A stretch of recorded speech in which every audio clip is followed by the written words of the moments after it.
hackers tornaram a vida um inferno para as companhias aéreas e seus passageiros. A Boeing enfrenta uma combinação de desafios novos e já conhecidos. A Lufthansa está mudando suas operações. E qual será na idade dos pilotos no seu próximo voo? Sim, é hora de mais um resumo mensal de notícias, analisando histórias da aviação que não conseguimos cobrir em vídeos próprios, ou histórias que ainda estão em desenvolvimento e definitivamente valem a pena acompanhar. E vamos começar com algo um pouco estranho.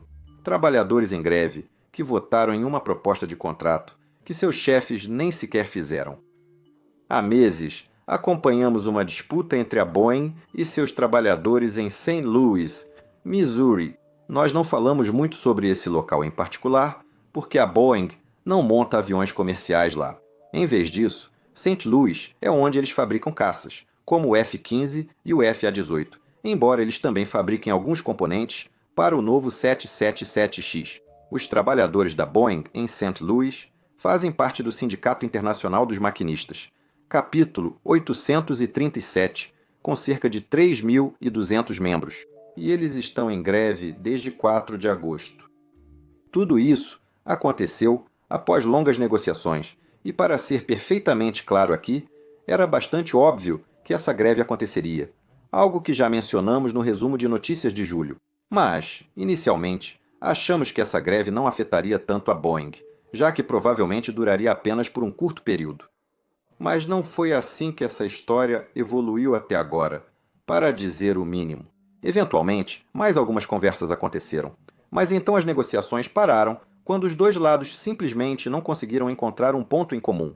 O sindicato pediu aumentos salariais iguais aos oferecidos pela Boeing a outros funcionários após as greves em Washington e Oregon no ano passado. Mas desta vez, a Boeing não estava disposta a oferecer aumentos salariais tão generosos e, enquanto gravamos isto, ainda não está.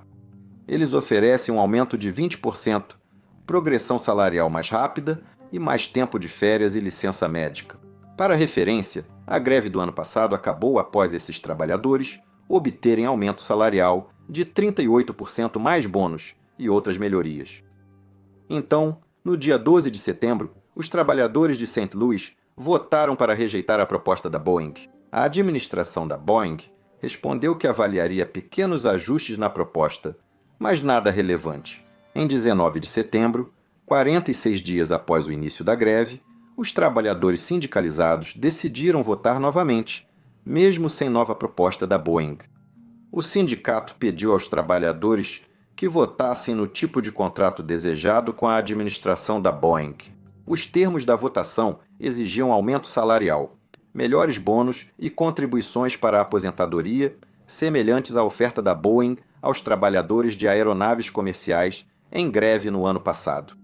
Como esperado, a votação teve 90% de aprovação ao contrato proposto pelos líderes sindicais, e o sindicato acredita que isso envia uma mensagem forte à liderança da Boeing sobre como agir.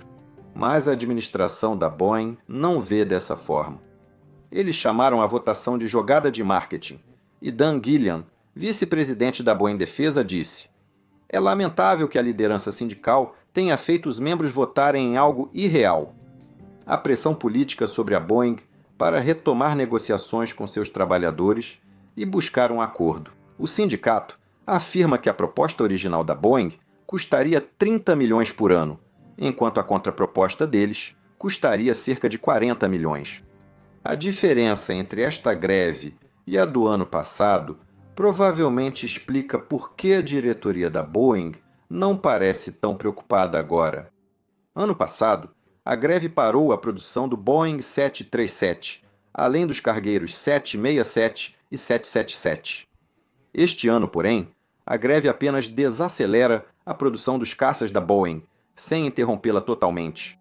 E isso acontece porque a Boeing agora está usando trabalhadores não sindicalizados para manter a produção em andamento, embora em um ritmo mais lento. Eles até anunciaram planos de fazer uma feira para contratar mais desses trabalhadores se a greve continuar. O sindicato sugere que isso é só um blefe, pois os novos trabalhadores também terão que passar por avaliações e obter autorizações de segurança para atuar em projetos de aeronaves militares. E esse tipo de avaliação pode levar até 6 meses para ser concluído. Então não é como se você pudesse simplesmente substituir e colocar novos trabalhadores. Isso significa que ainda resta saber como essas negociações vão prosseguir e vai ser realmente interessante. Vale lembrar que este capítulo sindical é menor que o enfrentado pela Boeing no ano passado.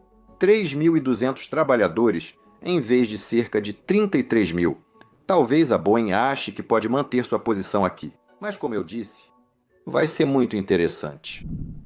Nossa próxima história trata de interrupções graves em aeroportos causadas por hackers e ataques de ransomware. Em setembro, o movimento de verão ainda é intenso em muitas regiões, mantendo aeroportos cheios e causando problemas para quase todos. Em 19 de setembro, por exemplo, vários voos em Dallas-Fort Worth e Dallas-Love Field foram interrompidos por uma falha nas telecomunicações da FAA. Mais um exemplo da infraestrutura, falha da FAA, que analisamos e provavelmente teremos que abordar novamente. Mas, por mais frustrantes que esses tipos de problemas possam ser, existem pessoas por aí que deliberadamente tentam piorar ainda mais as coisas. Veja, um dia após os problemas em Dallas, vários dos aeroportos mais movimentados da Europa sofreram um ataque cibernético. Isso impactou o aeroporto de Londres Heathrow, o mais movimentado da Europa, além de Bruxelas, Berlim e, em menor escala, Dublin e Cork. Berlim estava especialmente movimentada em 20 de setembro por causa de uma maratona no fim de semana, o que piorou a situação. Então, o que aconteceu depois? O ataque cibernético atingiu o sistema Arinc-C Muse, também chamado apenas de Muse. Este software foi criado pela Collins Aerospace, agora parte da RTX, antes chamada Raytheon. O Muse é um sistema de check-in e embarque que agiliza o processamento de passageiros. Segundo a Collins, é baseado em nuvem e permite às companhias aéreas adicionar ou remover estações de trabalho rapidamente.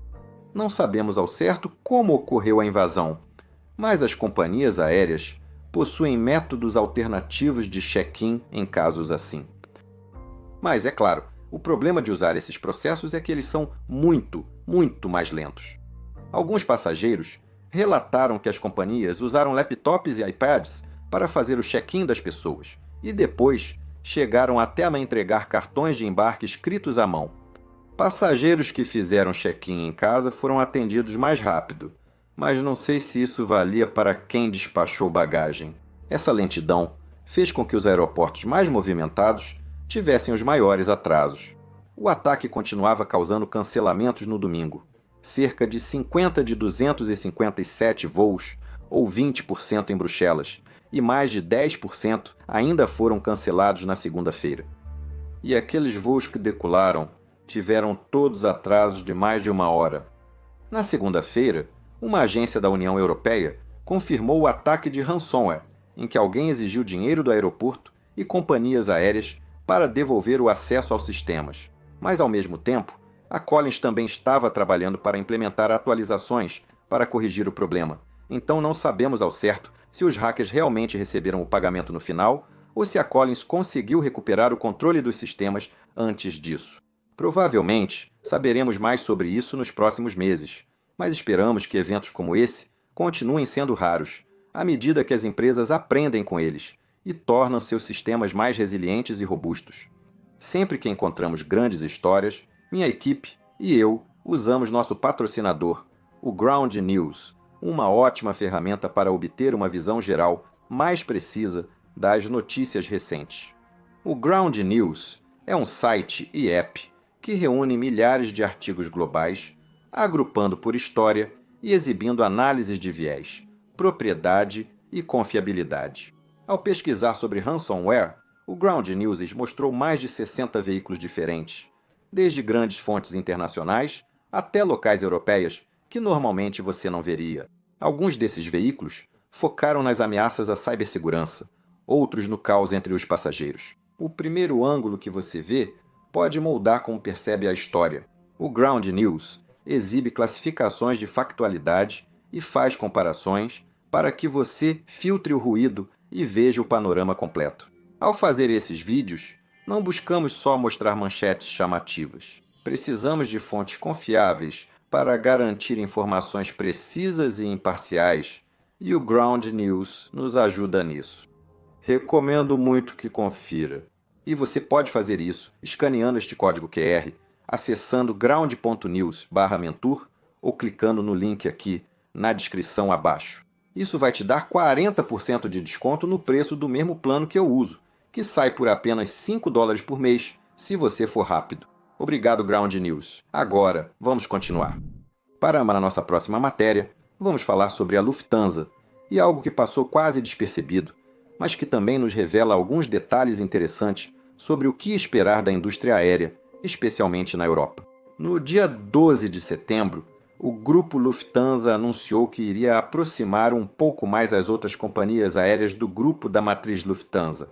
Além da Lufthansa, o grupo inclui Swiss, Austrian Airlines, Brussels Airlines, Air Dolomite, Eurowings e outras, e atualmente integra a ETA Airways. No anúncio, a Lufthansa informou que operações de empresas como Swiss, Austrian e Brussels Airlines seriam levemente ajustadas, principalmente de modos imperceptíveis aos passageiros. Mais especificamente, a malha de operações das companhias aéreas, ou seja, as rotas que elas voam, passaria a ser melhor coordenada com os demais voos do grupo.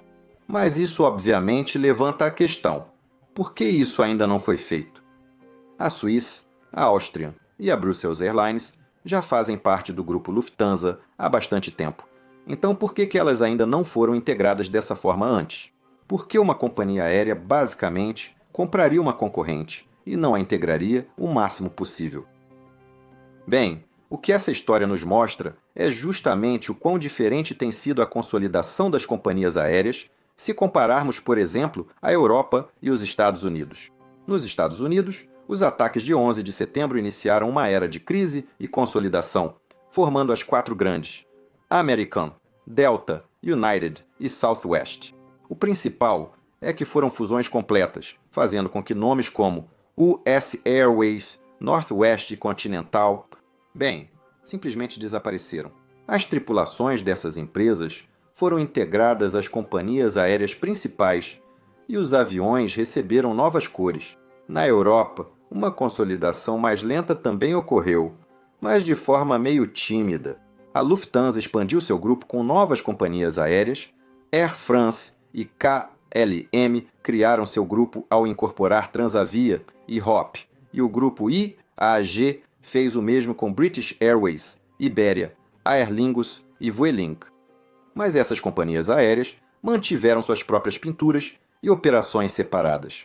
Isso porque, ao contrário dos Estados Unidos, a Europa obviamente não é um único país, e muitos dos nomes de companhias aéreas que acabei de citar são companhias de bandeira em seus respectivos países, o que significa que fazer esses nomes de companhias simplesmente desaparecerem seria muito impopular, se é que seria praticamente possível.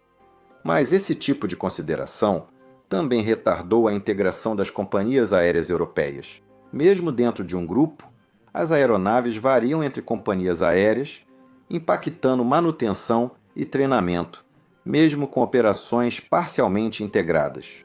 A notícia da Lufthansa mostra que essa integração está avançando, mas ainda lentamente. As companhias aéreas continuarão a cuidar separadamente das operações de voo, serviços e experiência do cliente, apesar da integração dos programas de fidelidade e aplicativos. Mas se você está na Europa como eu, então provavelmente pode esperar ver menos nomes de companhias aéreas no futuro, ou pelo menos vai perceber que essas integrações de grupos de companhias aéreas vão se tornar muito mais evidentes. Nossa próxima história é um problema da Boeing, algo tão familiar que, sinceramente, nem tenho certeza se ainda pode ser considerado notícia. Há atrasos novamente na certificação do Boeing 777X.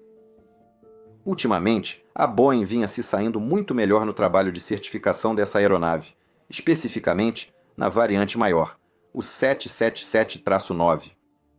Em agosto, eles incluíram uma quinta aeronave de teste para agilizar os voos, usando-a também para avaliar a resistência do modelo a descargas atmosféricas e interferência eletromagnética, o que parece ser um trabalho divertido, eu acho. Quando o CEO da Boeing, Kelly Ortberg, falou em uma conferência em 11 de setembro, disse que o cronograma de certificação está atrasado, o que significa que a Boeing provavelmente não conseguirá certificar o avião até 2025, como esperado antes. As entregas das aeronaves estavam previstas apenas para 2026, mas, segundo a Liam News, a Boeing avisou as companhias aéreas que não haverá novas entregas antes de junho do próximo ano. Mas as companhias aéreas já eram mais pessimistas e não esperavam esses jatos antes de outubro de 2026. Os atrasos anteriores na certificação do 777X foram causados por problemas como hastes de confiança quebradas nos motores, tema que tratei em vídeo no ano passado. Mas neste caso, não há um novo problema específico causando mais atrasos. A certificação está apenas mais lenta. Como Ortberg disse, ainda há muito trabalho para a empresa certificar o 7779 junto à FAA. Tudo isso significa que, quando entrar em serviço, o 7779 estará pelo menos 6 anos atrasado em relação ao cronograma. Companhias como a Emirates, que querem muito o avião em suas frotas, estão insatisfeitas, e a Boeing, provavelmente, terá que compensá-las pelos atrasos. Há um lado positivo. Apesar dos atrasos, a Boeing segue recebendo novos pedidos. A Cathay Pacific encomendou mais 14 7779 em agosto, totalizando 35, e em maio deste ano, a Qatar adicionou 30 7779 aos seus pedidos. O avião vai atrasar, mas está claro que as companhias aéreas realmente querem esse avião. Em notícias melhores sobre a Boeing, as entregas da empresa continuam acelerando de forma agradável e constante. Até o final de agosto, a Boeing já havia entregue um total de 385 jatos em 2025 até agora. Isso significa que eles entregaram mais aeronaves nesse ponto de 2025 do que durante todo o ano de 2024. Claro, 2024 foi um ano muito ruim para a Boeing, devido ao escândalo da porta e à greve que citei antes. Esse ritmo mais rápido acompanha os esforços para acelerar a produção do 737 MAX, além do limite de 38 aeronaves mensais imposto pela FAA. A Boeing agora quer ver esse limite aumentado para 42 aeronaves, mas eles não estão com pressa. O CEO da Boeing, Kelly Ortberg, disse que eles não vão acelerar a produção a menos que possam garantir estabilidade. E ele acrescentou: se não estivermos prontos, vamos esperar um mês. Um mês não vai fazer diferença no grande esquema das coisas. Perder estabilidade vai. Vamos garantir que estamos nos governando, fazendo a coisa certa e construindo um avião de qualidade. O que me parece muito bom. A seguir, trazemos algo que ocorreu no fim de agosto, mas não foi incluído no resumo anterior por ter acontecido tarde demais. Isso tem a ver com até que idade os pilotos ativos podem voar. Já abordei anteriormente histórias sobre propostas para permitir que pilotos mais velhos permaneçam no cockpit de aeronaves comerciais por mais tempo, como uma forma de resolver a escassez de pilotos. As discussões recentes começaram em 2023 e foram rejeitadas poucos meses depois. Mas a discussão mais ampla sobre a idade dos pilotos vai muito além disso. A questão é que esses esforços anteriores foram liderados pelos Estados Unidos. No fim de agosto, quem solicitou o aumento da idade obrigatória de aposentadoria dos pilotos de linha aérea de 65 para 67 anos foi a IATA, a Associação Internacional de Transporte Aéreo, que representa 350 companhias no mundo. Eles submeteram formalmente essa proposta à ICAO, a Organização da Aviação Civil Internacional das Nações Unidas. Por que isso é tão importante? Bem, o problema é que, mesmo que os Estados Unidos decidissem implementar esse aumento de idade por conta própria, os pilotos afetados, que obviamente seriam bastante experientes em suas companhias aéreas, seriam severamente restringidos em relação aos destinos para onde poderiam voar. E claro, muitos desses comandantes experientes estariam voando aeronaves de fuselagem larga em rotas internacionais quando completassem 65 anos, o que eles não poderiam continuar fazendo, a menos que os países para onde voassem também permitissem que pilotos tivessem mais de 65 anos. Atualmente, existem países como Austrália, Brasil e Nova Zelândia que já permitem que pilotos de linha aérea voem acima dos 65 anos. Mas seria difícil para uma companhia aérea dos Estados Unidos, por exemplo, manter pilotos além dessa idade se eles só pudessem ser escalados para voar para poucos destinos. O planejamento viraria um pesadelo. As companhias aéreas precisariam requalificar os pilotos para jatos de corredor único em rotas domésticas, gerando problemas com remuneração e listas de senioridade. Portanto, esse tipo de proposta teria muito mais chances de ter efeito prático se recebesse uma aprovação mais ampla. E é por isso que a consideração da ICAO realmente importa. Mas é realmente seguro para os pilotos voarem aviões comerciais, além de certa idade?